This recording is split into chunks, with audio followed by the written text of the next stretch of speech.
nuestra cultura, el legado que como docentes debemos transmitir a las generaciones venideras. Decía, tenemos en esta complejidad relaciones de poder, conocimiento, transmisión, en definitiva, la cultura, a la que además hoy en día tenemos que agregar las nuevas formas de comunicación y la tecnología digital. Como si no fuera ya compleja nuestra realidad, ¿no? Entonces, precisamente, hacia aquí, esta nueva complejidad que se agrega a nuestro legado cultural, imprimen en nuestras vidas una nueva realidad. ¿Control o libertad?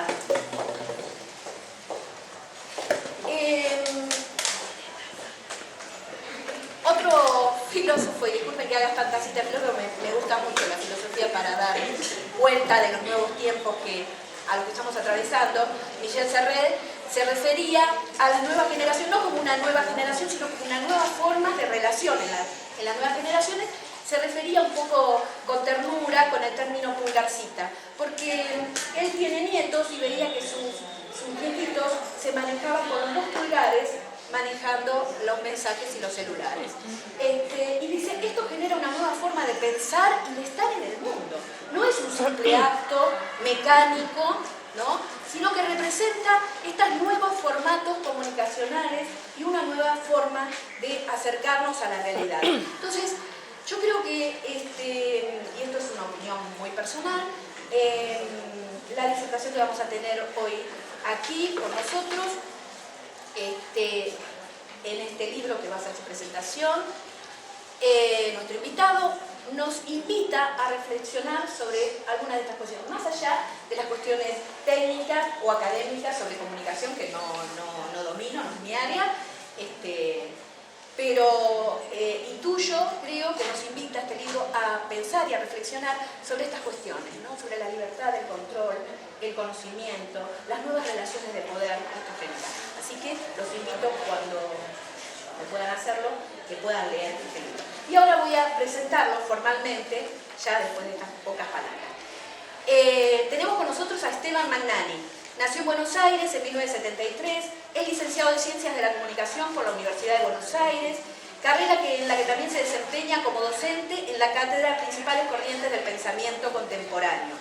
Realizó un máster en Media y Comunicación, es escritor y periodista, es colaborador habitual del diario Página 12 y la revista Caras y Caretas, integró la redacción de Hecho en Buenos Aires, revista vendida por gente en situación de calle, y es investigador en historia y difusión de la ciencia. Colaboró con Naomi Klein y Avi Lewis en el documental La Toma, sobre nuevas formas de organización social en la Argentina, realizado para la cadena CBC, la Canadian Broadcasting Corporation. Gracias a esta experiencia, acompañó cotidianamente durante el 2003 la lucha de los trabajadores de las fábricas recuperadas y escribió el libro El cambio silencioso, empresas y fábricas recuperadas en la Argentina, que publicó en diciembre de 2003 y que fue traducido al sueco. Es autor, junto a Leonardo Moledo, de los libros sobre historia de la ciencia, 10 teorías que conmovieron al mundo. El libro fue también publicado en España en 2008, bajo el nombre Así se creó la ciencia, y también traducido al portugués para su publicación en Brasil. En 2009 y 2010 dio clases sobre movimientos sociales en América Latina y empresas recuperadas para estudiantes estadounidenses de Union College que participan del programa internacional de la UNTREF. En 2010 fue uno de los ganadores del concurso nacional de cuentos de fútbol Roberto Santoro por su cuento Vos confías en mí. En 2011 obtuvo una mención en el concurso de cuentos sobre medios de comunicación No más mentiras por su cuento El cronista. En 2012 ganó el primer premio en el 4º certamen literario Ramón Rubial con su cuento Desde la Patria. Desde octubre del 2012, los lunes a la medianoche y los viernes por la mañana, conduce la columna de tecnología del noticiero de la TV pública Visión 7. Un aplauso para usted.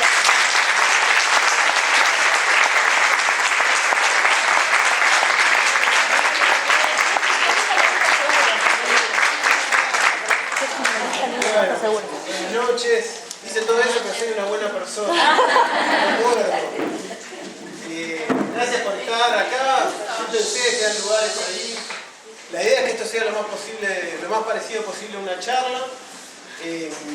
Yo les voy a hablar de tecnología, algo que está bastante presente en todos lados, pero me parece, o la idea, el objetivo del libro es hablar de tecnología desde un lugar en el cual no se está hablando, mucho menos desde el periodismo. Recién hablaba acá con el colega del medio Casonal y le decía que la mayoría de los periodistas que trabajan sobre tecnología se ven atrapados por el sistema, ¿no? El sistema que dice que si uno prende cualquier canal de televisión, uno ve a los periodistas especializados en tecnología ofreciéndoles el nuevo celular, que este sí se va a poder conectar, este sí van a funcionar los datos, y si no te conectás es por culpa tuya porque sos medio idiota. O sea que en realidad el celular este está buenísimo y después te van a decir lo mismo del celular subsiguiente dentro de 2 meses. Y mientras tanto uno siente culpa porque no funciona, porque no sirve. Entonces, ¿por qué hacen esto estos periodistas? No es porque son malos, sino porque la lógica del sistema es que dependen de los sponsors, ellos directamente, o a través de los canales de televisión, y tienen que estar vendiendo estos productos. El sistema empuja eso. A esto le sumamos que todo lo digital tiene como un aura mágica que parece venir del Wi-Fi, que es, me llega la señal, no me llega la señal, es más o menos como si nos hablara Dios o no nos hablara Dios, y no sabemos bien por qué. Entonces se transforma en una cosa medio mística, en la cual nos paralizamos muchas veces y perdemos el espíritu crítico, que es lo peor que nos puede pasar. Entonces, lo que nos ocurre es que nos gastamos 4 sueldos en un celular, del cual vamos a usar el 10% de la potencia. O sea, a veces hay gente... Creo que de acá nadie se compraría una Ferrari Testarossa para ir a repartir pizza, ¿no? Es el ejemplo que yo doy. Y sin embargo, mucha gente yo veo que se compra un celular que es como para volar el ARSAT 1 y en realidad usar el 10% para mandarle mensajes a la mamá. Entonces, todo esto es como una trampa que me parece que plantea el mercado, no solo en la tecnología, sino en muchas áreas, pero en las otras áreas estamos como más preparados. Ya medio que lo tenemos medio masticado el tema y ya no comemos tanto vidrio, sino que sabemos más o menos cómo viene la mano. En cambio, con la tecnología hay una cosa incluso de no me funciona el celular, que yo soy un inútil, es culpa mía, porque en realidad yo tendría que poder hacerlo. Bueno, cada uno usa las herramientas que necesita y no tiene por qué aprender a usar todas las herramientas. Y me parece que hay que recuperar el espíritu crítico y con ese espíritu crítico abordar la tecnología en general. Recién yo decía que sobre todo el mundo digital, lo que es internet, parece venir del aire, es una comunicación divina que a veces nos llega y a veces no, y los intermediarios, el papa, digamos, sería el claro, el personal, los administradores de esa comunicación divina, a veces funciona y a veces no. ¿Por qué ocurre esto? Y a veces me parece, el primer capítulo del libro se dedica a eso, a tratar de explicar cómo funciona Internet. ¿Qué es Internet? ¿Qué es lo que ocurre? ¿Por dónde pasa Internet? Entonces ahí hago un ejemplo muy claro. Si yo le mando un mail a ella, por ejemplo, desde mi cuenta de Yahoo a su cuenta de Gmail, lo que va a ocurrir, yo escribo en mi celular, ¿sí?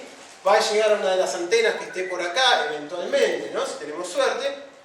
De esa antena va a ir por fibra óptica hasta las oficinas de personal. En las oficinas de personal van a abrir ese paquetito de información de unos y ceros y va a decir, a ver, ¿qué es esto? Es un mail. ¿Es un mail para quién? ¿Para Gmail? Bueno, Gmail. Gmail tiene los servidores allá en Estados Unidos. Listo.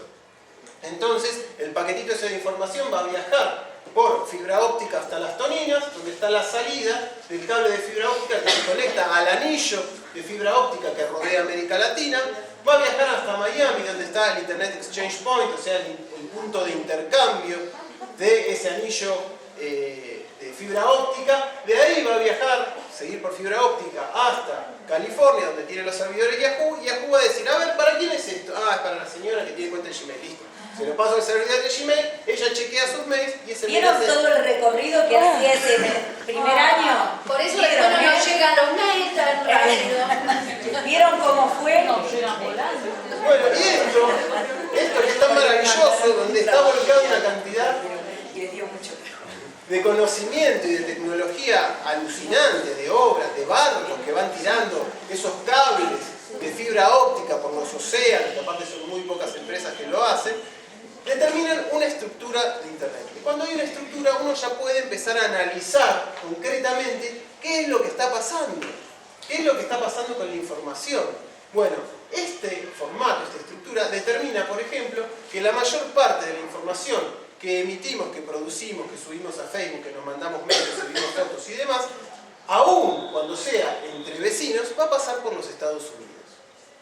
¿Qué consecuencias tiene esto? Muchísimas. Tiene consecuencias, por ejemplo, a nivel de lo que nos dijo Snowden acerca del espionaje. ¿Sí? La NSA está monitoreando toda la información que circula en Internet. Son cantidades y cantidades de información. No le importa lo que yo le voy a decir a ella, a menos que yo me transforme en un potencial terrorista o me transforme en un político relevante, por supuesto, ¿no? Pero sí van a tener una cantidad de información disponible para analizarla en caso de que necesiten hacerlo. Entonces, los Estados Unidos están concentrando una cantidad de información, los servicios de inteligencia de Estados Unidos con sus aliados, están concentrando una cantidad de información enorme. Snowden lo denuncia y en realidad las leyes de los Estados Unidos, sobre todo después del 11 de septiembre del 2001, permiten que toda la información que sea de extranjeros sea espiada legalmente, ni siquiera es ilegal. De hecho, buena parte del escándalo que se genera a partir de Snowden es porque Snowden dice no están espiando solamente a los extranjeros, están espiando también a los mismos estadounidenses. Es decir, una sociedad de control. Y a eso se refiere el libro con libertad y control en tensión en Internet.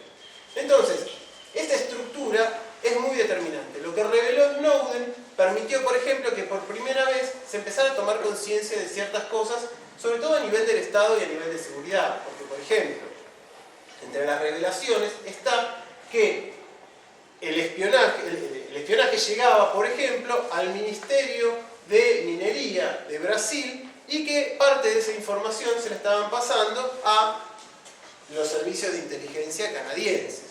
¿Sí? Servicios de inteligencia canadienses, decimos Barrick Gold, decimos corporaciones muy interesadas en la minería y que generan muchísimo dinero con eso. Esto lleva también a pensar en lo que nos decía Assange acerca de que la frontera entre las corporaciones y los servicios de inteligencia de los Estados Unidos ya es inexistente. Son, digamos, si los servicios de inteligencia tenían antes, hace 10 años, tenían 10 contratistas, ahora tienen miles. De hecho, de Booz Allen, una de esas contratistas, surge Snowden. Panorama terrible, como les estoy pintando y veo las caras de desesperación, no se preocupen, vamos a seguir avanzando. Bueno, este es el panorama. Entonces, yo me planteo, ¿es posible en el libro una soberanía tecnológica? Interrúmpanme si tienen algo para preguntar, porque si no yo empiezo a hablar y hablo y hablo. ¿Es posible una soberanía tecnológica dentro de este panorama? Bueno, Brasil, por ejemplo, se lo está planteando. En un primer momento, lo que pensaron fue enforzar a empresas como Google, Facebook y demás a mantener la información de los ciudadanos brasileños dentro de servidores que estén alojados en Brasil. Obviamente ellos dijeron que eso era imposible, era costosísimo y demás, pero bueno, por lo menos se planteó, después no llegó a un puerto. Otra cuestión fue que la presidenta le pidió al servicio de correos brasileño que lance un servicio de correo que sea seguro, encriptado, para que los ciudadanos brasileños puedan mantenerse más o menos confiados de que sus correos electrónicos se iban a mantener mínimamente seguros. ¿Por qué?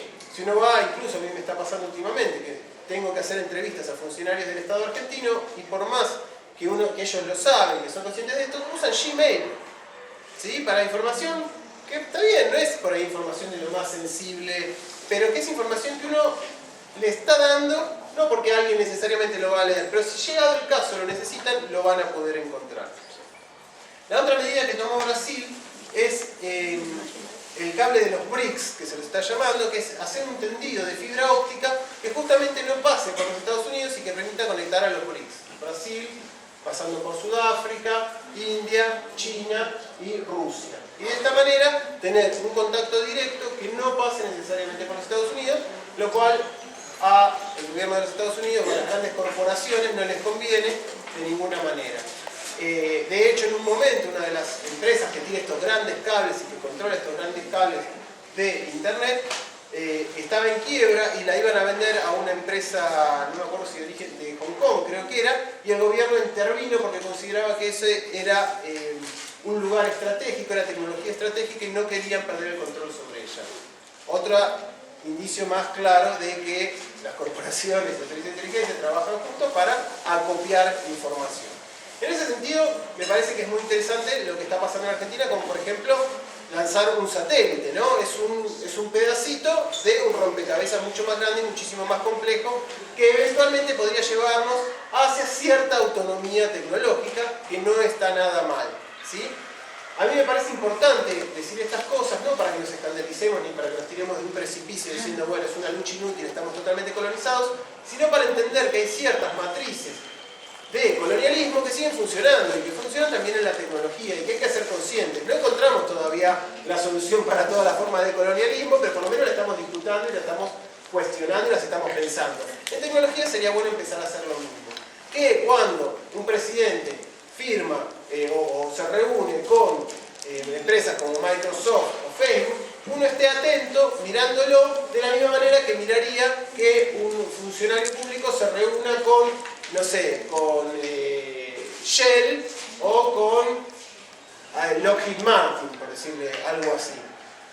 Entonces, empezar a generar una cierta conciencia social de que esa tecnología que nos parece etérea, que nos parece maravillosa, que hace que yo llegue acá con el Google Maps sin perderme, por más que me mande por una calle de tierra a último momento, digamos, que todo eso lo pueda hacer Google Maps, es maravilloso.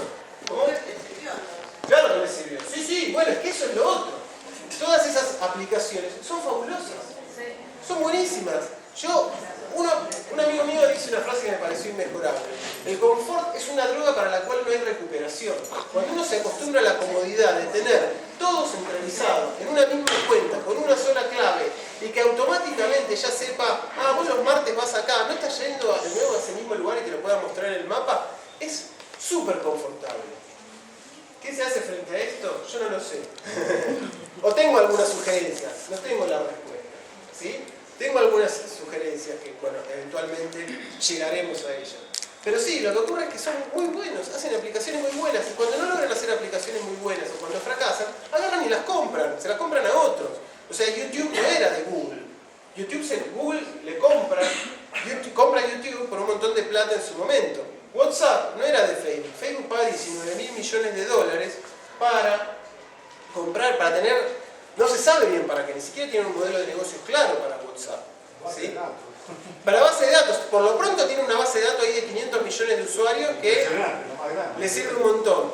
Pero todavía no saben bien para qué, todavía no se animan a fusionarlo con Facebook, porque mucha gente sentiría que eso es, digamos, no sería lo correcto. Entonces, así vamos llegando a la otra gran pregunta. ¿Cómo hacen tanto dinero estas empresas? ¿Qué es lo que les permite hacer tanto dinero? No a todas, ojo.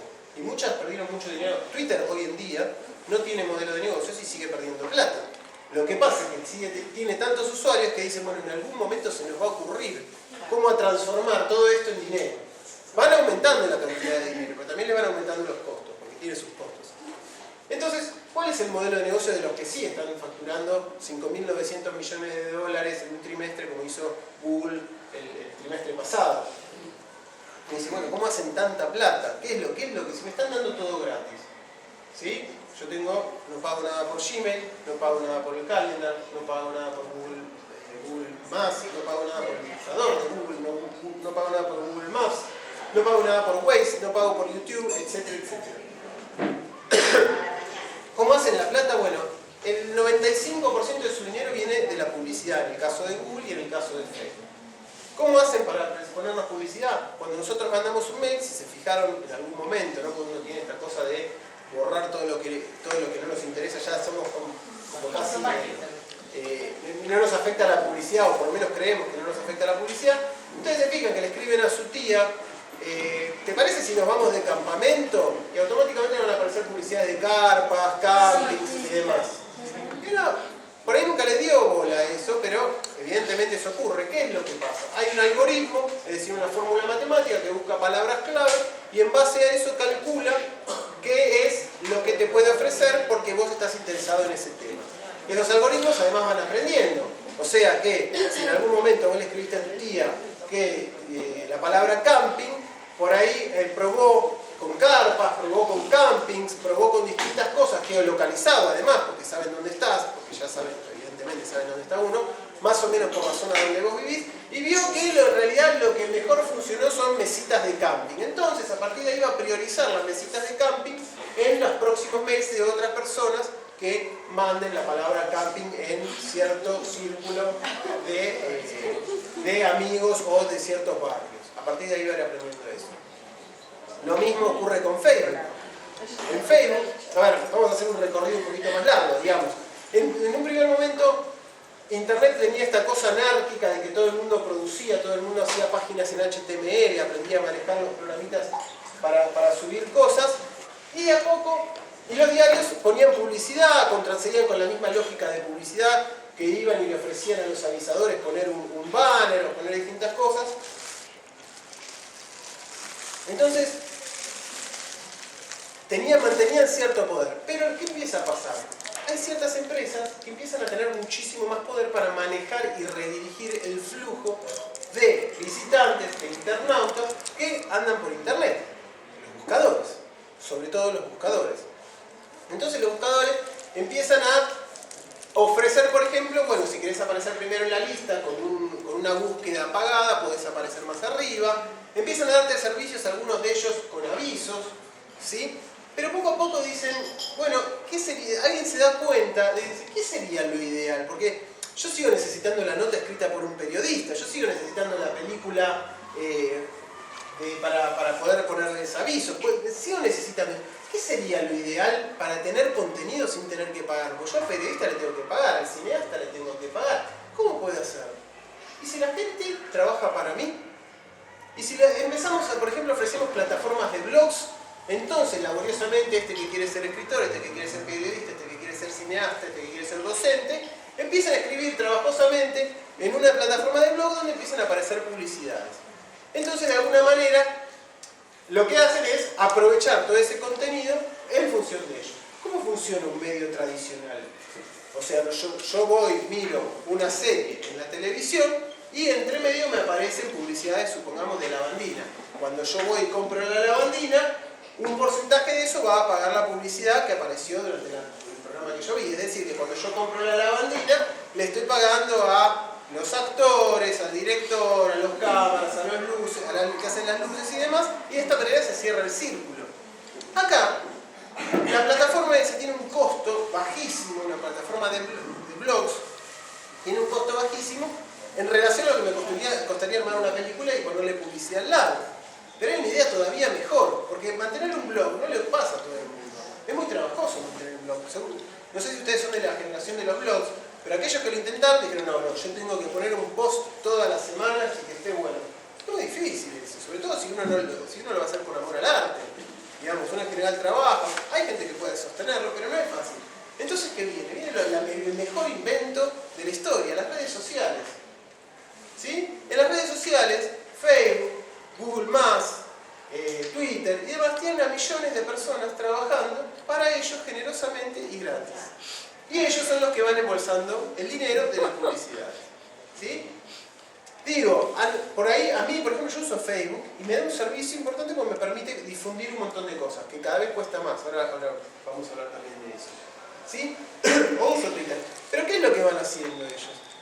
Lo que empieza a pasar es que digo, mira, yo tengo la posibilidad de difundir mi libro en el medio zonal de Moreno o difundirlo en Facebook. En el medio zonal de Moreno yo sé que llegará a tanta gente y que no toda la gente está interesada en cuestiones de tecnología. Pero si yo le pago 50 pesos a Facebook, probablemente yo logre que Facebook elija puntualmente cuáles son las personas que postean cosas sobre tecnología, que forman parte de ciertos círculos relacionados con la tecnología, entonces va a dirigir y les va a mostrar esa publicidad solamente a ellos, con lo cual la publicidad va a estar muchísimo más dirigida, va a ser más efectiva. Abro un paréntesis, porque esto también tiene una parte de mito, no es totalmente cierto. Pasan varios problemas con esto, ¿no? Digamos, el modelo es ese, el modelo que supuestamente funciona y de hecho funciona mientras buena parte de la gente cree que funciona, va a seguir funcionando, pero ya cada vez más gente se da cuenta que no es tan cierto. Pasó hace 2 años o 3 años, por ejemplo, que empezó a ocurrir un periodista de The Guardian, esto es casi anecdótico pero es muy interesante, un periodista de The Guardian empezó a sospechar que algo no funcionaba bien con esto de las publicidades. ¿Qué es The Guardian? The Guardian es un diario inglés, muy conocido, que tiene mucho énfasis también en la tecnología. Entonces, creó una página de Facebook que se llamaba Cyberpretzel, no me acuerdo cómo se llamaba, un lugar galletas que comen sobre todo los yanquis. Y inauguró eso y agarró y le pagó a Facebook, no sé si $50, $100, para que pusiera el aviso y lo promocionara. Y de aquí que lo que recibe son 2.000 seguidores, mayoritariamente de Filipinas, Egipto, Arabia y un par de lugares más. Entonces dice, ¿cómo cuerno le importa a un filipino, para qué cuerno le importa a un filipino que en Londres estén vendiendo pretzels? Entonces se pone a investigar los perfiles de sus nuevos seguidores y empieza a ver que buena parte de estos nuevos seguidores seguían a 8.000 páginas y en su vida habían hecho un post en ninguna de esas páginas a las cuales supuestamente seguían. ¿Qué es esto? Bueno, empezó a develar un gran negocio que es la granja de clics.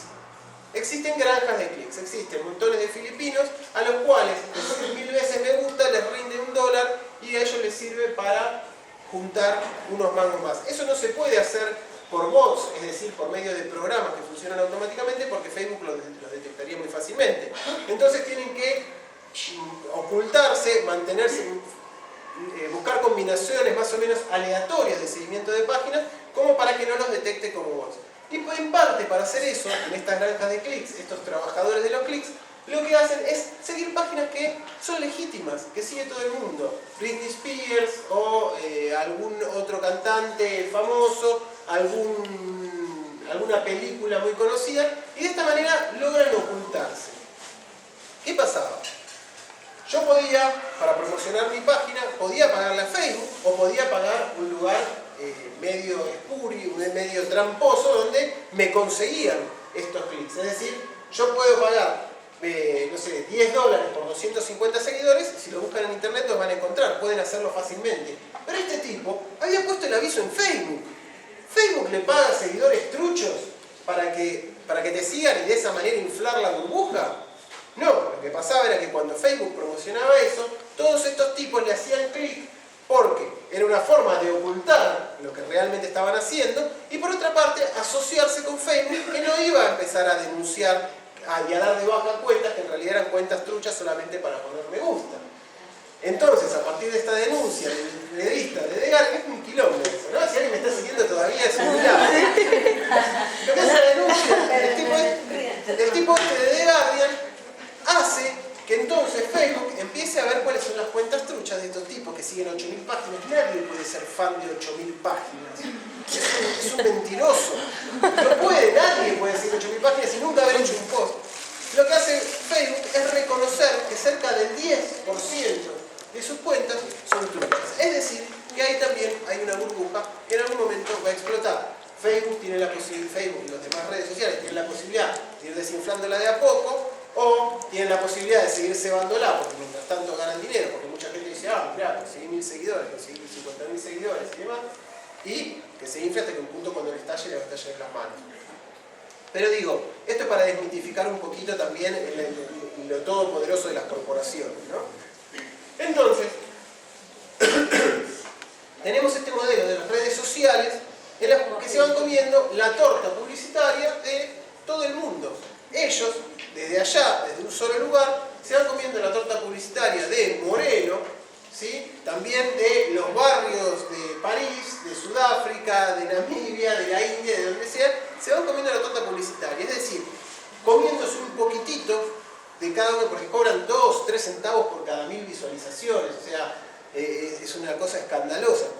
O sea, por ejemplo, si yo armo un blog y pongo un aviso de Google, a mí Google me va a pagar, no sé, 10 centavos de dólar por cada 1000 personas que miran mi página de Google. ¿Cómo hago eso? Yo lo que hago es poner un código dentro de mi propia página que lo que hace es contar cuántos visitan y que decide qué tipo de público visita mi página y a partir de ahí decidir qué banner va a poner en mi página. ¿Sí?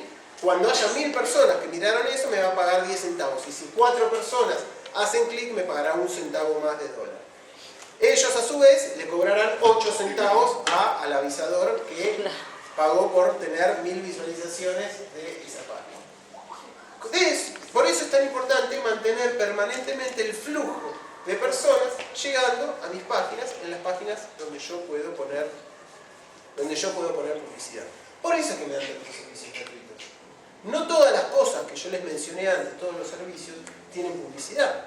No todos, Google Maps por ahora tiene publicidad, el Gmail sí tiene publicidad, el buscador sí tiene algunas referencias que sí son pagas, pero lo que van asegurándose cuando van explorando nuevos mercados es ir incorporando, ir llevando, ir arrastrando, ir atrayendo todo el flujo de visitantes que se pueda. Ese es el modelo de negocios que ellos tienen. Eso es otra forma de colonialismo económico. ¿Por qué? Pues estamos drenando dinero hacia el exterior que en realidad se origina acá, porque la venta del ayudín va a ser acá en Argentina, y si lo estamos publicitando en Facebook, parte de esa torta publicitaria va a ir hacia el exterior y nos va comiendo la posibilidad de producir nuestros propios contenidos. De hecho, pensando, volviendo un poquito para atrás con lo que estábamos hablando antes acerca de la soberanía tecnológica, decimos, bueno, la Argentina lanza un satélite al espacio que permite una mejor comunicación entre los ciudadanos, que llegue a todos lados una telefonía un poco mejor, que llegue TDA, que llegue Internet, con los otros satélites también va a mejorar. En realidad, el grueso de Internet va a ir por la red federal de fibra óptica, que es una red que se está construyendo para, sobre todo en los lugares donde llega menos Internet, ¿no? Estamos pensando en el sur, donde no es rentable, toda la zona cordillerana, el norte y noroeste de Argentina, donde hay muchísima menos población y por lo tanto para las empresas no es rentable ponerse a instalar fibra óptica. Bueno, eso lo está haciendo el Estado, son 60.000 kilómetros de fibra óptica que se están instalando. Perdón, ¿eso quiere decir que va a llegar a todas las escuelas rurales? Sí, la que no llegue por fibra óptica va a llegar por satélite. Entonces esa es la idea, que haya internet en todos los lugares y realmente lograr una cierta igualdad de acceso a la información, que es algo vital, fundamental. Ahora bien, yo soy negativo, ¿no? Y les tiro todas las malas. ¿Qué pasa si nosotros le estamos instalando una red de fibra óptica excelente para que Google, Facebook, Yahoo, Twitter y todo lo demás, y sobre todo Netflix, que es lo que viene, hagan su negocio? Le estamos haciendo los sudoductos para que se lleven nuestra plata. ¿Vieron la canción de Gieco? Que si el sudor tuviera valor salían sudoductos. Bueno, yo no quiero ser negativo. Es maravilloso que exista la fibra óptica, es maravilloso que se dé acceso a la gente. El desafío, y acá ustedes tienen un rol fundamental, es que la tecnología, sobre todo lo que es la informática, se transforme en una herramienta de producción y no de consumo. Calculo que ustedes, bueno, conectar y mandar no porque ustedes están en primaria, pero yo trabajo en parte para el portal Educar. Uno de los grandes desafíos para el portal Educar es que los pibes usen las computadoras para producir lo que quieran, para reflejar su barrio, para hacer las nuevas aplicaciones. Hoy en la mañana estuve en Tecnópolis y se estuvo presentando la Hora del Código. ¿Sí? La Hora del Código es una iniciativa que en realidad surge de Estados Unidos, de una organización de Estados Unidos que se adoptó en 170 países y que lo que le pide a todos los pibes es que dediquen una hora a aprender código, aprender a programar. ¿Sí? Y hay una serie de tutoriales que permiten tanto a docentes como a alumnos a ver cómo se manejan distintos programitas de programación para aprender a programar de distintos niveles de complejidad.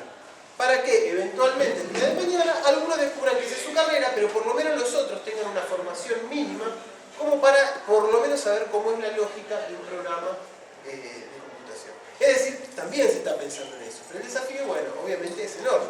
A mí me decían algunos docentes que para buena parte de los chicos Internet es Facebook, en realidad. No saben comunicarse por mail porque usan Facebook. Entonces, bueno, ahí hay un desafío enorme, desigual aparte, porque Facebook tiene más plata que el Estado argentino probablemente para dedicar a eso y para hacer aplicaciones que son súper amigables, que tocan algunas fibras evidentemente de nuestros egos, bueno, digamos, eso no es nuevo, siempre nosotros nos vemos en el espejo de lo que nos devuelven los demás. Necesitamos referenciarnos respecto de los demás para poder saber dónde estamos parados. Necesitamos saber cuáles son las conductas castigadas socialmente para no adoptarlas. Necesitamos hay un montón de mecanismos en la sociedad, un montón de mecanismos en los grupos y en las comunidades que se replican de alguna manera con mecanismos más simples, diría más desnudos, más crudos, en plataformas como Facebook y demás. Entonces, el desafío es ¿Cómo hacemos para incentivar a los pibes como productores y para que no se queden con que el uso de la computadora es poner me gusta o no me gusta? Bueno, lo que decía uno de los presentadores era, o programamos o nos programan. Si nosotros no sabremos programación, solamente podremos hacer con la computadora lo que nos permitan hacer. Entonces, ahí hay un aprendizaje que forma parte, yo lo ampliaría más, no necesariamente programar puede ser muy importante, pero mantener el espíritu crítico. Muchos docentes, yo sé que tienen mucho miedo a que los pibes manejan las computadoras mejor que ellos, pero los pibes no tienen ese espíritu crítico, no tienen toda esa preparación. Entonces hay que ponerse en un lugar de intercambio, por lo menos, es lo que yo interpreto, que solamente soy docente en la facultad y no tengo que hablar de tecnología, o no tengo que hablar tanto de tecnología porque hablo de otra cosa. Se puede poner en un plano como además igualdad de intercambio de saberes, ¿no? Hay saberes de criterio que tiene el docente que un pibe no las va a tener porque es muy chico, y que sí, por ahí el pibe tiene conocimiento de algunas herramientas que puede ofrecerle al docente y darle. Pero el espíritu crítico me parece que es lo fundamental y es lo que debería proveer cualquier formación para el día de mañana y para transmitírsela a los pibes. Bien. ¿Alguna pregunta? Yo te quería hacer una Sí. pregunta, Esteban, con respecto a los juegos de Facebook. ¿Qué pasa con eso? Con Bueno. Crush y Bueno, el tema de los jueguitos, hoy había ahí en la charla de Tecnópolis, justamente había un neurocientífico que hablaba de qué pasa con los jueguitos electrónicos. Bueno, hay estudios que indican que los juegos electrónicos, los jueguitos que jugamos normalmente, permiten un desarrollo de ciertas aptitudes, ¿no? Concentración, lectura de toda la figura, de conjunto, hacer asociaciones.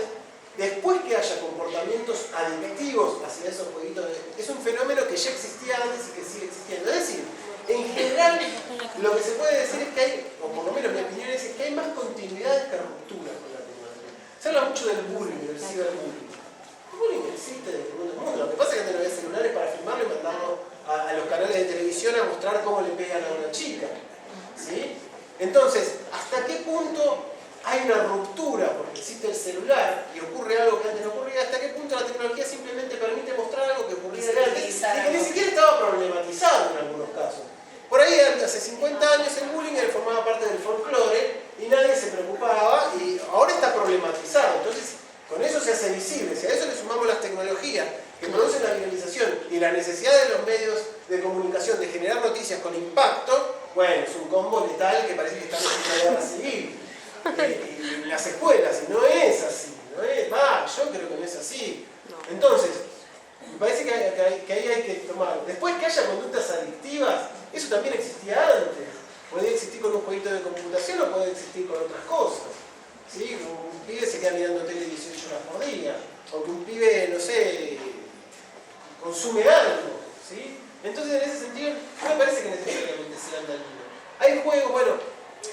Hay otro tema, ahora están saliendo juegos, por ejemplo hay un grupo de investigación de la Facultad de Ciencias Exactas que propone unos jueguitos que son muy simples y a partir de ellos analizan el impacto de los jueguitos electrónicos en los usuarios. Se llama Mate Marote, está en internet, son unos jueguitos muy simples. Yo jugué un par con mi hijo, jugué un rato, después se aburrió, no le interesó demasiado. Pero hay juegos educativos, hay juegos que incentivan distintas cosas. Y me parece que cualquier pibe sano va a saber regularlo, eso por ahí con un poco de ayuda de los padres, pero va a saber regular el tema de los juegos, se va a cansar, va a probar otra cosa. O por ahí hay pibes que son fanáticos, se transforman en unos nerds de los juegos y después los juegos les quedan chicos. Y siguen, y empiezan a hacer juegos. Hay programas como Scratch que sirven para diseñar juegos. Hay uno que se llama Rita, de la Fundación Sadowski, que sirve para hacer juegos.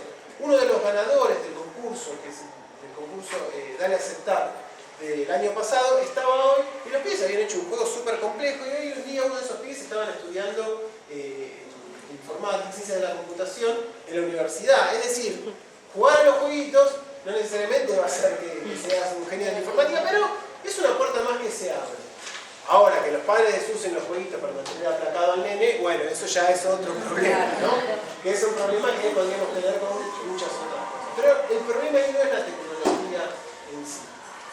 De hecho, incluso dentro de lo que yo le estoy diciendo, no creo que la estructura esta, el problema sea la tecnología en sí, sino que es el ambiente en el cual se fomentan determinadas particularidades de la tecnología y no otras. Yo siempre doy el mismo ejemplo y en el libro está el mismo ejemplo. Cuando nace la radio, cuando Marconi inventa la radio, todo el mundo usaba emisor-receptor. Ahora bien, ¿hay un modelo de negocios que sirva para una lógica de radio emisor-receptor? No lo sé, por ahí sí, pero lo que descubrieron rápidamente es que la lógica que mejor funcionaba era un emisor y miles de receptores pasivos. ¿Sí? Esa lógica encajaba con las publicidades y se fomentó un desarrollo particular de la radio. No la de los radioaficionados, no la de los radios para mantener comunicaciones entre comunidades, entonces tenemos espacios para mandar, voy a hablar de tal hora a tal hora, no. Se usó una cosa individualista de el teléfono punto a punto y cumpliendo esa función, y después la radio con un emisor y miles de receptores. Bueno, el problema es que Internet, cuando nace, lo interesante que tiene es su falta de centro, ¿no? Esta cosa de justamente ser una red. Ya vimos que la estructura fue perdiendo, o por ahí nunca tuvo esa estructura de red, sino que está muy concentrada. Pero la posibilidad, por lo menos, de ida y vuelta estaba planteada. ¿Pero qué va pasando? Facebook concentra un montón de esa información. Google concentra un montón de las comunicaciones que existen. Netflix, que es lo que viene, concentra otro montón. Y empiezan a ocurrir que esas corporaciones son tan grandes que incluso se roban el derecho de quedarse con un pedazo de Internet. ¿Cómo hacen esto? Netflix, por ejemplo, en Estados Unidos, que se votó en Estados Unidos que las empresas puedan pagar para que se dé prioridad a sus paquetes de información. Esto es un largo reclamo de las telefónicas y de los proveedores de Internet. Lo que dice Personal, lo que dice Claro, lo que dice Arnet, Speedy y lo demás es, a ver muchachos, yo me la paso invirtiendo en poner más infraestructura para que la plata se la esté llevando toda a Google. Páguenme, déjenme un pedacito de plata, ¿sí? Déjenme un poquito a mí. Lo que pasa es que si vos le pagás a Speedy y priorizás esos paquetes, estás desbalanceando aún más la Internet. Estás reforzando los oligopolios de hecho que existen en la Internet. Por eso, en Brasil, y ayer, la propuesta que se lanzó en Argentina es de neutralidad en la red. Es decir, todos los paquetes de información que circulan en la red deben ser tratados de la misma manera y con los mismos privilegios. Ninguno debe ser tratado. Bueno. Esteban, Sí. te iba a preguntar por esto de los registros de autor, que también hablas y das un ejemplo interesantísimo en el libro sobre la dimensión del arado, está muy bueno. Si podrías comentarnos algo de eso. Bueno, el tema de la piratería, ¿no? Este tema de la piratería que está simplificado y que en realidad es mucho más complejo y hay muchísima tela para cortar. Este libro, por ejemplo, sale con una licencia Creative Commons, que lo que dice es, se lo leo textual, dice, el licenciante no puede revocar estas libertades en tanto usted siga los términos de la licencia bajo los siguientes términos. Atribución. En cualquier explotación de la obra autorizada por la licencia será necesario reconocer la autoría. Es decir, que si ustedes usan este libro, lo reproducen de alguna manera, tienen que citar que es Esteban Mañani. No comercial. Usted no puede hacer uso del material con fines comerciales. ¿Sí? Es decir, no puede imprimir este libro y salir a venderlo sin pedirme permiso a mí. Compartir igual. Si usted mezcla, transforma o crea nuevo material a partir de esta obra, usted podrá distribuir su contribución siempre que utilice la misma licencia que la obra original. Es decir, que cualquier obra derivada de esto tiene que ser licencias libres. Y dice, no hay restricciones adicionales. Usted no puede aplicar términos legales ni medidas tecnológicas que restrinjan legalmente, que restrinjan legalmente a otros a hacer cualquier uso permitido por la licencia. Es decir, que ustedes pueden fotocopiar, leer en la radio, copiar a mano, leer a los gritos en un lugar público, cualquier cosa que hagan con este libro, lo único que pueden hacer es ganar dinero con este libro. Ahí sí me tienen que pedir permiso. ¿Qué hago yo con esto? Lo que yo hago es favorecer que las ideas circulen. ¿Sí? A ver, las ideas históricamente circularon con libertad. En la evolución de la ciencia, por ejemplo, no era que Galileo Galilei descubría el isocronismo del péndulo y se lo guardaba y decía, no, yo esto lo voy a hacer plata de alguna manera y no se lo voy a contar a nadie. No es que Kepler descubrió que las elipsis de los planetas y dijo, no, se intercambiaban cartas, compartían información y a partir de ahí surgía lo que se llama como inteligencia colectiva. del intercambio, la suma es más que las partes, ¿no? El resultado es mayor que las partes, y eso es el va enriqueciendo. Las primeras leyes de copyright que protegen al autor son del siglo XVIII, y lo que tenían como función era darle la posibilidad al creador de seguir creando. El objetivo era, de lo que decía era, el beneficio social de proteger a un creador es que va a poder crear más. Bueno, eso se perdió hace muchísimo tiempo. Mickey Mouse y otros personajes de Walt Disney siguen protegidos por derecho de autor, y Walt Disney hace mucho que no produce nada. ¿De qué lo estamos protegiendo? ¿Sí?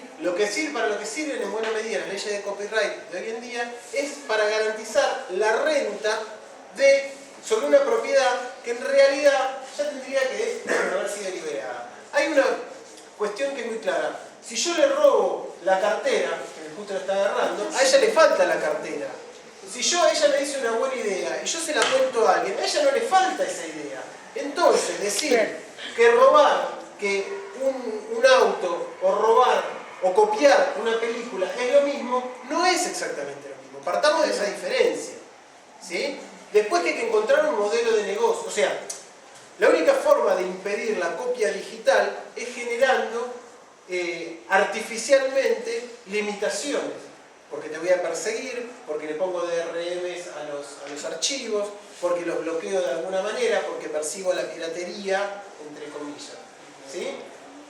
Entonces todo el esfuerzo, buena parte de la ganancia que se genera en el copyright se vuelca a impedir que las ideas circulen más libremente, y en realidad Internet viene a desafiar eso para dolor de cabeza de grandes corporaciones que tienen una rentabilidad extraordinaria. ¿Por qué? Porque si yo soy la Warner y tengo el mercado como mundo, el mundo como mercado, yo puedo producir una película y después la puedo distribuir de 1.000.000 de maneras distintas, casi sin costos en forma digital. Aparte de que tengo el control de las distribuidoras, lo que me va a permitir a mí garantizar que voy a poder ponerle 50 cines y generar un círculo virtuoso desde el punto de vista de las ventas para que se venda muchísimo más esa película. Y a partir de ahí obtener una renta que no tiene proporción con la inversión. Por eso es tan buen negocio. Yo me puedo gastar $100 millones en una película y después venderla en el mundo, que es un mercado tan grande, voy a ocupar tanto ese mercado que voy a ganar, no hay proporción, digamos, ¿sí? Si una película puede ser copiada ilimitadamente, empiezo a comerle una parte de esa ganancia. Entonces hay todo un movimiento de licencias libres, copyleft, Creative Commons, que lo que propone es, bueno, empecemos a rever los modelos de negocios que se basan en restringir el acceso a la información de otras personas, ¿sí? Los músicos suelen ser los que mejor encontraron la vuelta, que es liberando su música para que circule por internet y después agarras y le vendes el CD. Es lo que hizo Radiohead, por ejemplo. No sé si supieron, en su momento Radiohead dijo, bueno, nosotros liberamos nuestro disco en Rainbows, el que quiera paga a la gorra lo que quiera por descargárselo. Obviamente a los 3 minutos estaba pirateado y cualquiera lo podía bajar gratis, ¿no? Y el que quiere puede pedir el CD físico o el vinilo y nosotros se lo mandamos por el siguiente precio. ¿Qué sé yo? Es lo mismo, salvando la distancia con Radiohead, obviamente, seguramente hizo un poco más de dinero que yo, es lo mismo que hago yo. O sea, yo le digo, el que quiere leer el papel lo compra, y el que quiere descargarlo, lo descarga libremente en internet, va a estebanmañani.com.ar y descarga el libro y lo puede tener, lo puede imprimir, lo puede leer en un soporte digital. Y nada, en el caso, como decía, de los músicos, le encontraron mejor la vuelta. ¿Por qué? Porque ellos pueden hacer shows. ¿Entendés? En el caso de los escritores es más difícil, yo no sé cuál es la fórmula. De hecho, yo este libro lo iba a sacar con una editorial que me dio tantas vueltas, porque ahí también se nota el poder que tiene la editorial sobre el escritor, con todos los escritores suplicando que por favor lo publiquen. Ellos me iban a publicar el libro, lo iban a publicar con una licencia libre, pero me dieron tantas vueltas con algunas cuestiones que yo dije, bueno, listo, no lo publico con ustedes, lo publico por mi cuenta y utilizo la plataforma Ideame de crowdfunding. ¿No? ¿Saben qué es el crowdfunding? Kickstarters en Estados Unidos, Ideame en Argentina, Panal de Ideas en Argentina, son plataformas de crowdfunding, que vendría a ser algo así como financiamiento colectivo. Lo que uno hace es dice, bueno, yo tengo esta idea, yo voy a hacer esta película, voy a escribir este libro, voy a inventar esta maquinita, voy a producir este disco, voy a hacer lo que a ustedes se les ocurre, el emprendimiento que ustedes, los emprendimientos más delirantes existen ahí. Y dice, yo para hacer esto necesito 50.000 pesos, ¿sí? Ahora bien, ¿quién le gusta este proyecto. ¿Quién quiere participar en este proyecto? Al que participa con 100 pesos, le mando un beso. Al que participa con 200 pesos, yo le mando mi disco, mi libro, mi pantalón, el pantalón que produzco, o le doy una entrada para la película. Entonces, si vos tenés éxito, juntás el dinero y podés llevar adelante tu proyecto. ¿Sí? ¿Suena muy lindo? Es difícil. Es difícil. Hay que tener muy claro qué es lo que uno va a hacer, hay que hacerle publicidad, pero bueno, están surgiendo muchas cosas interesantes de esas plataformas, muchas cosas de software libre, de hardware libre, que están apareciendo que son muy interesantes. No hablo de software libre todavía, ya tenemos poco tiempo. Bueno, eso es lo que yo hice. Fui a Ideame con esta idea y filmé un video, conseguí notas en radio, en televisión, en diarios y demás. Y lo que descubrí después de todo eso es que Ideame no había hecho absolutamente nada y que los que compraban el libro eran amigos y conocidos míos. Es decir, seguía funcionando, al menos en mi caso, la lógica del pub de la esquina que te dice, sí, vení a tocar, vamos mitad y mitad con las entradas y los únicos que van son los familiares. O sea, los familiares le pagan la mitad de la plata al pub para verte tocar a vos que te ves todos los días. Entonces no cerró, no le encontré la vuelta, aparte, bueno, después me enteré de algunas cosas bastante feas de Ideame y dije, bueno... Tenían granjas de clic, no me digas. No, le censuraron un documental sobre los Martínez de Oz que estaba armando Bayer y otra gente más, es de Constantini, Ideame, es un error mío también, porque ya estaba muy cansado y bueno, fui a Ideame que alguien me había dicho que le había funcionado el proyecto y listo. Pero hay otros que están funcionando, para dar ideas, tiene una propuesta que me parece que es más interesante. Entonces, a mí no me funcionó, pero por lo menos estoy experimentando, ¿no? Me parece que esto que decía al principio en la presentación acerca de que estamos en etapas muy cambiantes, yo no tengo las respuestas. Lo que sí creo es que hay que tener espíritu crítico, leer, saber un poquito qué está pasando. Yo no, digamos, ni yo ni nadie puede pretender que todos ustedes sean expertos en tecnología y sean programadores, porque así como yo les digo esto, seguramente un pedagogo les dirá que tienen que ser expertos en pedagogía y otro les dirá que tienen que ser expertos en física porque los chicos tienen que saber física y otro les dice que tienen que, no, en realidad tienen que ser expertos en medicina porque si un chico se les golpea tienen que saber cómo sacarlo adelante. O sea, no pretendo eso. Pero sí mantener el espíritu crítico despierto y empezar a plantearse por lo menos ciertas dudas respecto de esto. Bueno, hasta ahora hablé más que nada del control, ¿no? Bueno, no, hablé también de algunas cosas positivas. En otras charlas por ahí me voy cuando termine la parte quedan todos así. Qué garrón, no quiero saber nada más. Tiran el celular, ¿no? ¿Qué es lo que se puede hacer en primer lugar? Bueno, acá hablo bastante del software libre, que es como una puerta de entrada a otra lógica de la informática. Todos saben que es software libre, que es Linux y demás, mínimamente. Bueno, el software libre tiene la lógica esta del Creative Commons. Es decir, alguien tiene un proyecto, alguien le sube un poquito más, se va armando un programa y se garantiza que nadie se apropie de ese programa con una licencia que explicita que tanto esa obra como todas las derivadas, ese programa como todos los derivados, tienen que mantenerse libres. ¿Eso se hace en paralelo con el registro, por ejemplo? Bueno, claro, registrar la o sea, el registro lo hace esa parte. Claro. No, o sea, la fórmula prohibida su reproducción total o parcial, sí, es la fórmula cerrada, pero en realidad existen muchos tipos de registros. Si uno va al sitio de Creative Commons, ahí dice... O sea que no necesariamente es en paralelo. No necesariamente lo tenés que registrar de una forma cerrada, sino que lo podés registrar de una forma abierta, que fuerce a mantenerlo abierto. ¿Por qué? Y formalmente y legalmente eso está admitido, digamos. Sí. Porque uno se quedó, viste, con el registro intelectual, bueno, de hecho, derecho por tantos años, claro, y con esa información, ¿no? Obvio que tiene que haber otros caminos porque la dimensión desbordó completamente lo tradicional y aquello a lo que estábamos habituados. Claro, de hecho, la historia de la informática, al comienzo de la informática, todo el mundo armaba sus programitas y los compartía y otro lo mejoraba y eso funcionaba naturalmente hasta que algunos programas, algunas aplicaciones, algunos lenguajes se fueron haciendo muy exitosos. Entonces alguien le dio un formato más armado, lo empaquetó y lo empezó a vender, lo privatizó. Claro. Bueno, esta es la historia del capital. Los que han vendido, por ejemplo, los derechos sobre, como comentabas vos, el Facebook, Google, los buscadores y eso, ¿Cómo hicieron para, digamos, tener los derechos sobre ese producto? No, que el derecho hay una marca. De hecho, Facebook está hecho mucho con software libre. Lo que ellos tienen en realidad es a los usuarios. Cuando uno vende una aplicación, cuando uno vende una plataforma, un programa... ¿Pero desde dónde lo vende eso, te pregunto? Bueno, lo que en realidad está vendiendo son los usuarios.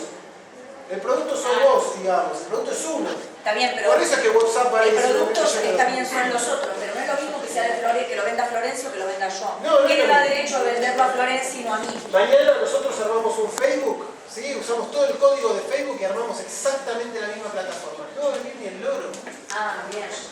No va a venir nadie. Si ya existe Facebook. Lo único que no podemos es llamarlo Facebook. No nos tenés fe. En Florencia tenemos buenas ideas. No creo que lleguemos a los 1.200 millones de usuarios. Yo te quería hacer una consulta.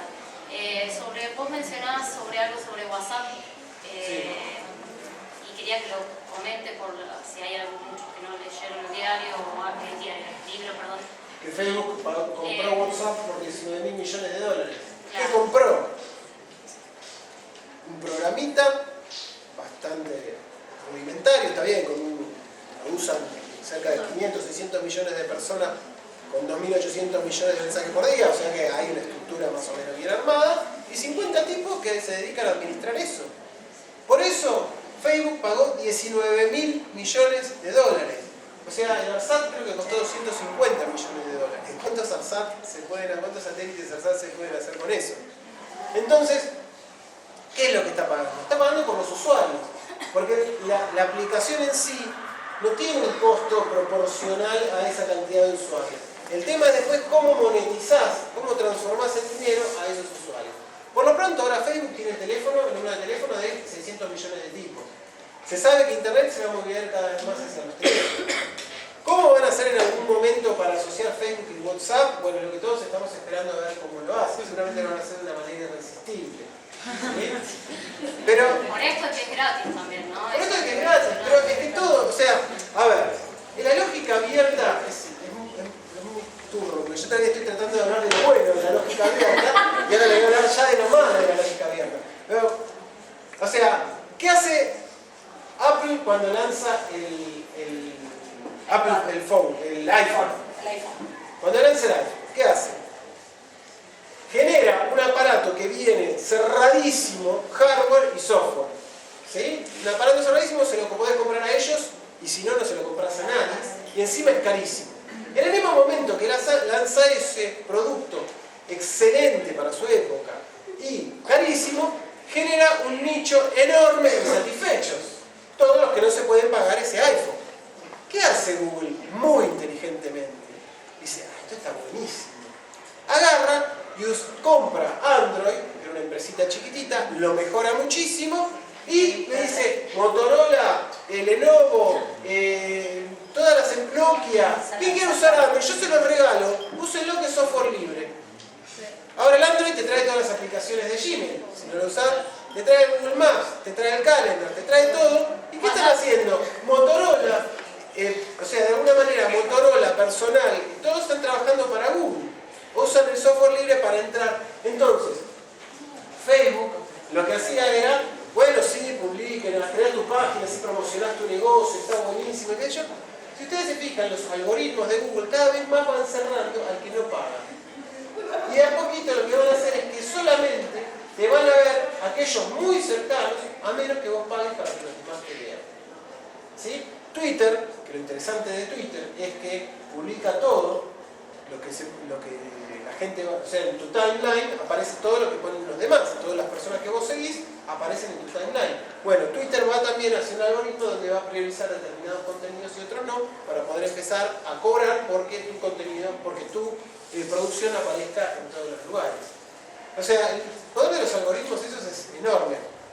¿Saben lo que pasó en Ferguson, en Estados Unidos, hace poco? Que mataron a un pibe, la policía mató a un pibe, un chico lo vio, lo tuiteó y empezó a viralizarse y se armó un despelote terrible, represión, gases, la policía, que aparte la policía de Estados Unidos ya está armada como los militares directamente, una cosa espantosa. Y mientras tanto en Facebook no pasaba nada. Facebook, un algoritmo, cualquier cosa que diga Ferguson, o que diga marcha, o que diga, bloqueamelo.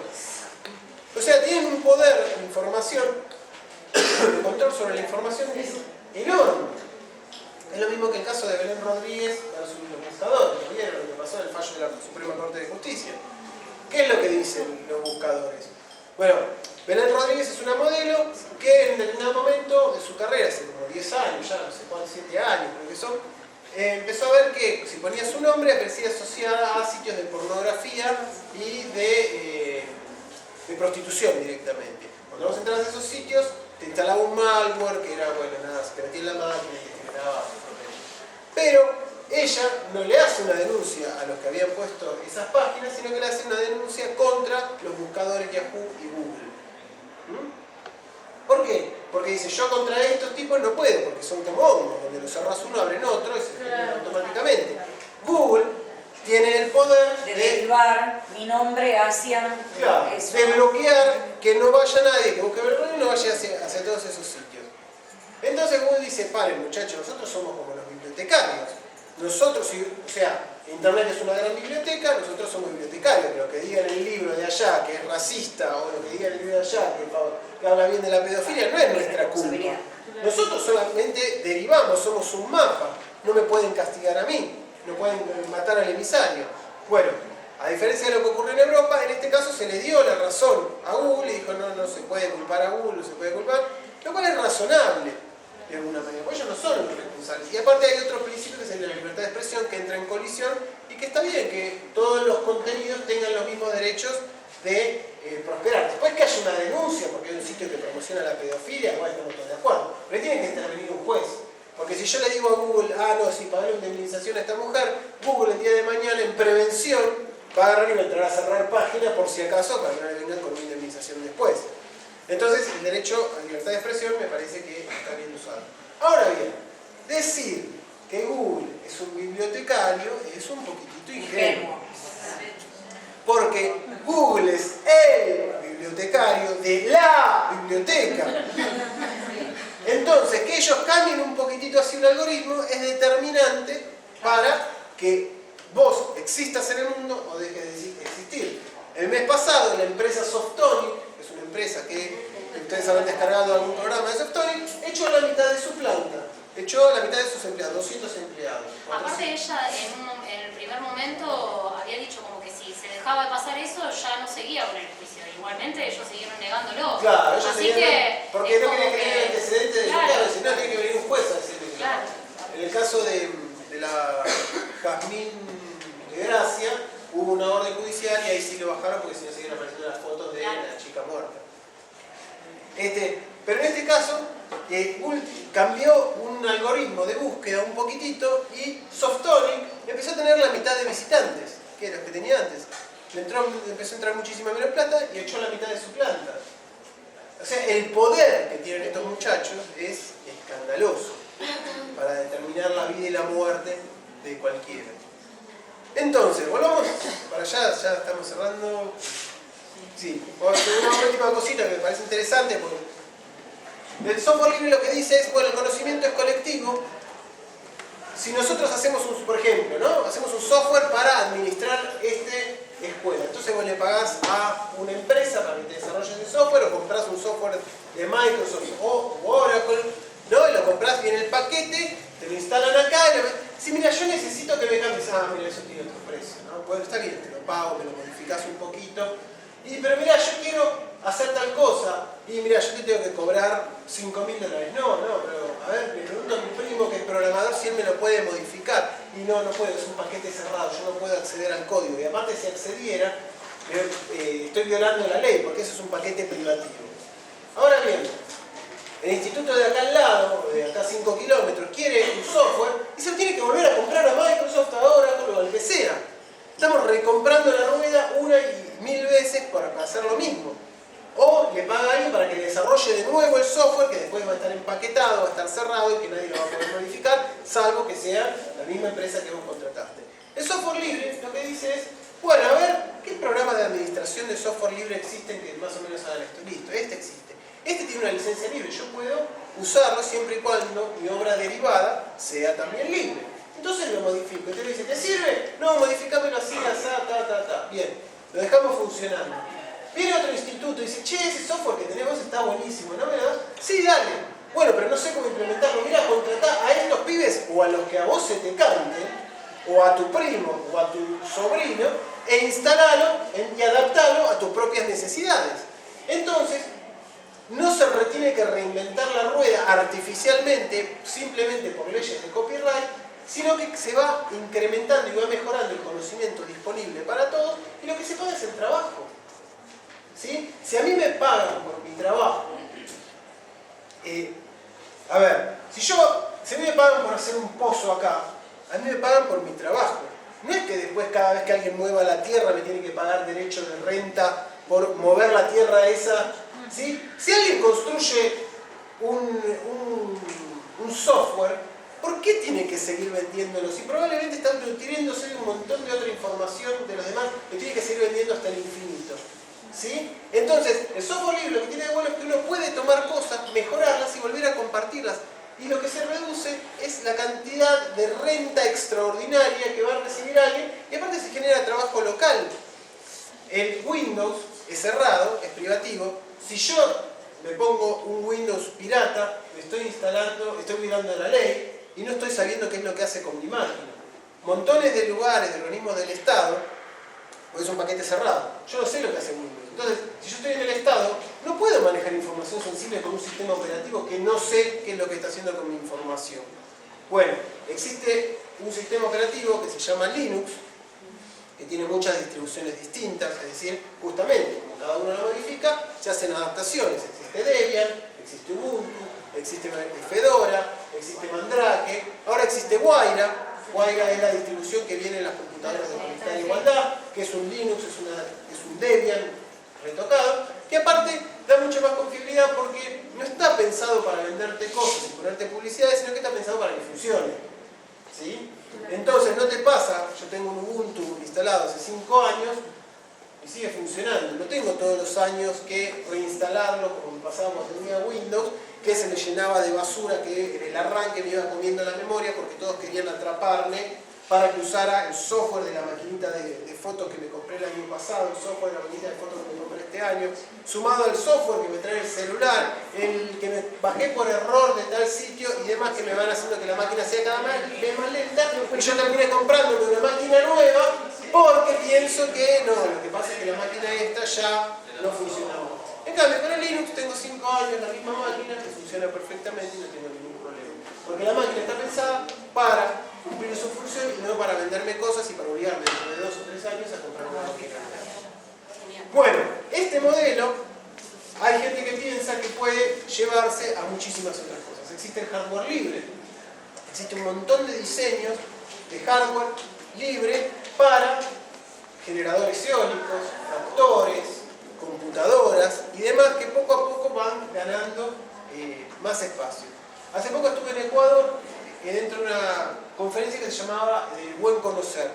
En Ecuador existe lo que es el buen vivir, el Sumac Causay, que retoma valores ancestrales que dicen que no hay que tomar más de la Pachamama, que es lo que uno necesita, que tiene que tratarla con respeto y que tiene que saber compartir.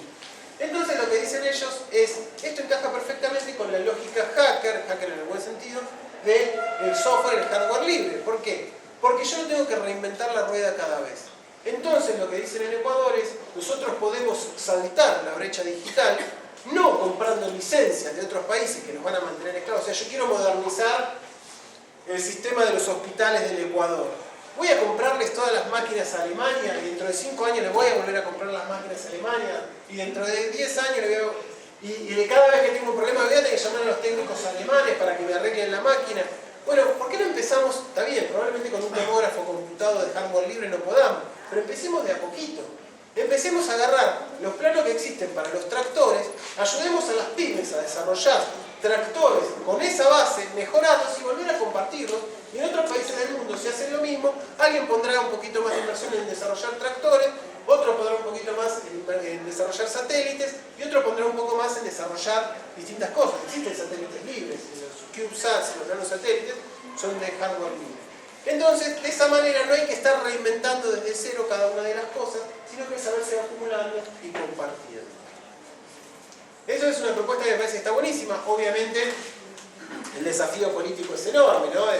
Por un lado, en Ecuador tienen la facilidad de tener el petróleo, que genera muchísimas divisas, que les permite sortear las dificultades económicas que están viviendo, pero por otro lado son conscientes de que el petróleo le va a durar 30 años más con toda la furia, entonces tienen que ir pensando, gracias a Dios, que está pensando a largo plazo y decir, bueno, a ver, ¿cómo cambiamos la matriz productiva para no ser siempre dependientes del petróleo? Bueno, les debo dar un ratado, le debo inflado la cabeza.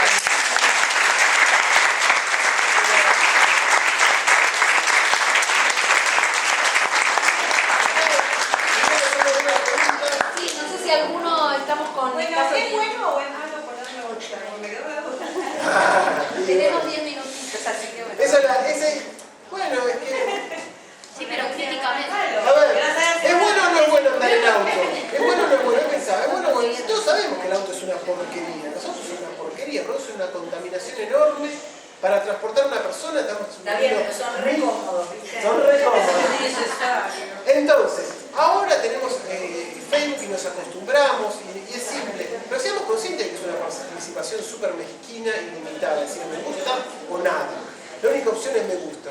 El ser humano es mucho más rico que eso. Bueno, empecemos, no creamos que Facebook, no le demos más valor a Facebook. No, pero también está bueno tener conciencia a partir de algunas cosas que decís. Yo, por ejemplo, pensé que teníamos derecho a la intimidad en las conversaciones que teníamos por correo. Y lo que vos estás planteando es que no, que eso es una base de datos donde si importa mucho lo que yo converso con alguien, o si le importa mucho a alguno para ejercer alguna clase de poder, lo van a utilizar y tienen la libertad para entrar y salir hasta legalmente. Sí, en mis conversaciones. Entonces, bueno, por ahí yo me voy a limitar, ¿entendés? Sabiéndolo. En todo sentido, porque hablar también. Bueno, Glenn Greenwald, que es el periodista que entrevista a Snowden, dice, bueno, a ver, nosotros sabemos que la NSA le importa un bledo lo que yo haga o deje de hacer, ¿sí? Bueno, Google me mostrará más publicidad, menos publicidad. Lo que dice es que socialmente, bueno, primero le está dando un poder descomunal que el día de hoy lo pueden usar para desviar la información, para ocultar, bueno. Pero socialmente lo que empieza a ocurrir es que uno no se comporta igual si se sabe observado que si no se sabe observado.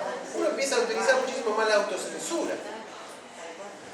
Entonces es una suerte de disciplinador social lo que empieza a ocurrir. Yo le pongo una camarita ahí y no saben dónde está conectada esa camarita y probablemente se empiezan a comportar distinto que si esa camarita no está. Algo que me parece importante es el tema de la encriptación, que por ahí, Sí. digamos, me parece que ahí se puede ejercer realmente, digamos, soberanía en un país. Sí, bueno, eso es lo que dicen Snowden y Assange. Ellos insisten mucho con la encriptación como solución. Encriptar es poner una fórmula matemática Hoy que en día se usa la encriptación, Sí, sí, digamos, sí.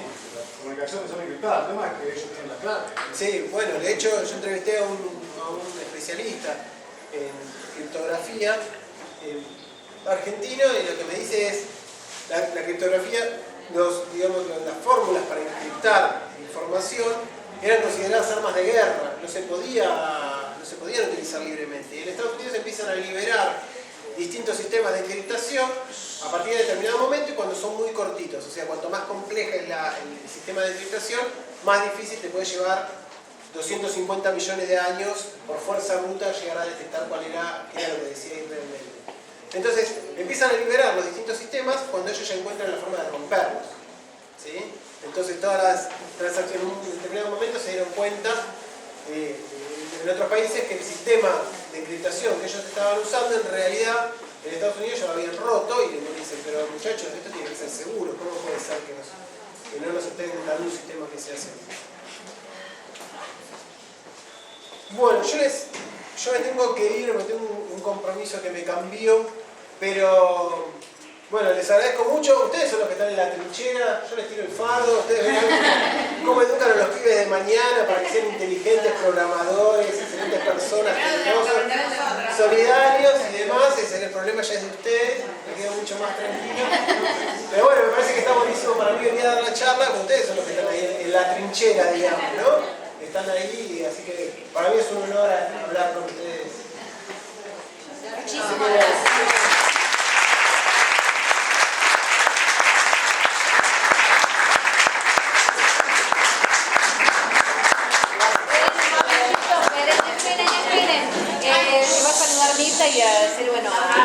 Yo principalmente quiero agradecer esta posibilidad y oportunidad que nos ha brindado a nuestros alumnos, bueno, por sobre todas las cosas, de abrir un poquito más nuestra cabeza y poder ver desde otro lugar, bueno, tantas cosas que ocurren y que uno por ahí las pasa desapercibidas. Mil veces agradecida, y las puertas de la escuela obviamente están abiertas para cualquier otra comunidad que quiera acercarse y compartir con nosotros. Sí, una forma